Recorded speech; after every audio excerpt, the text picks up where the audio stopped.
پەرلەمانی عێراق لە چەند ڕۆژی ڕابردوودا بۆتە ناوەندێک بۆ زەخکردنەوەی کێشەکان لە عێراق و بە بێگەڕانەوە بۆ ڕای کورد کە بەشی سەرەکی لە حکوومەتی عێراقدا بەشێک لە پێکاتەکان هەڵوێستیان لەسەر پرسی ڕێفراندۆم لە کوردستان وەرگرتووە.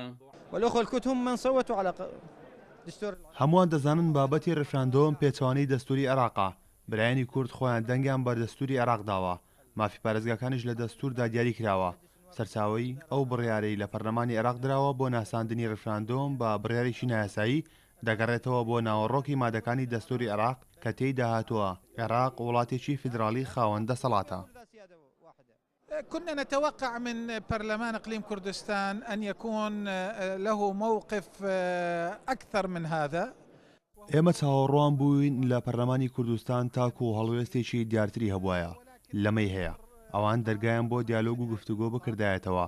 ئەوەی ئێستاش لە پەرلەمانی عێراق بڕیاری لێدراوە کۆتایی نەخشەکە نییە. ئێستاش لیژنەی باڵای ڕێفراندۆم لە هەرێم لە هەوڵدایە کە گرنتیەکی نێودەوڵەتی بەدەست بێنێت. پێم وایە لیژنەی باڵای ڕێفراندۆم لە 2 ساتدا بڕیاری خۆی دەدات و ڕێفراندۆمەکە دوا دەخات. احنا ما نتعامل بردود الأفعال، نتعامل بشكل قانوني. هو معطل. ئێمە بە پەرچەکردار کار ناکەین، بەڵکو بە شێوەیەکی یاسایی مامەڵە دەکەین. پێمان وایە پەرلەمانی کوردستان بڕیارێکی بەپەلەی داوە. لە کاتێکدا ئەو پەرلەمانە ماوەیەکی دوور و درێژە لە کار خراببوو. هەندێک لە فراکسیۆنەکان بەشدار نەبوون لە کۆبوونەوەکەدا کە لە بنەڕەتدا کاراکردنەوەی پەرلەمان بۆ پرسی ڕێفراندۆمە.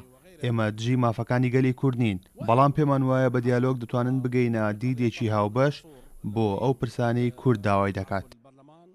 نحن ندعو كافة الأطراف الكردية وبقية ئێمە بانگەوازی هەموو لایەنەکان ئەکەین لە کورد و پێکاتەکانی تریژ لە عێراق کە بە ئاراستی هێورکردنەوە مامەڵە بکەن بۆ ئامانجەی ڕێچکی پەیوەندەکان تێک نەچێ و کێشەکان بە شێوەیەکی عەقڵانی و دوور لە پێشێلکردنی مافی هیچ پێکاتێک چارەسەر بکرێت. فقرة التصويت على مشروع قانون. بە بڕای پەرلەمانتاریکی کوردیش بەوەی پرسی ڕێفراندۆمەوە مامەڵی کاربەدەستانی عێراق لەگەڵ پرسەکانی کورد گۆڕانکاری بەسەرداهاتووە و بەلایەنی نەرێنیدا ڕۆشتووە.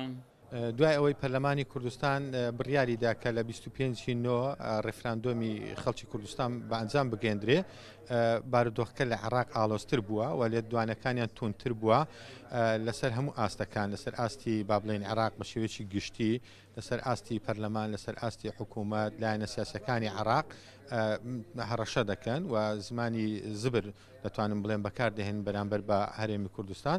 انتخابات مجالس المحافظات يوم الخميس. وەک چاودێرانی سیاسی ئاماژەی بۆ دەکەن لە سەروبەندی سەربوونەوەی ناکۆکیەکان لە نێوان هەولێر و بەغدا ئەرکی کۆمەڵگای نێودەوڵەتی و بە دیاریکراویش نەتەوەی گرتوەکانە کە کار بکەن لەسەر هێوەرکردنەوەی بەردۆخەکان لە عێراق.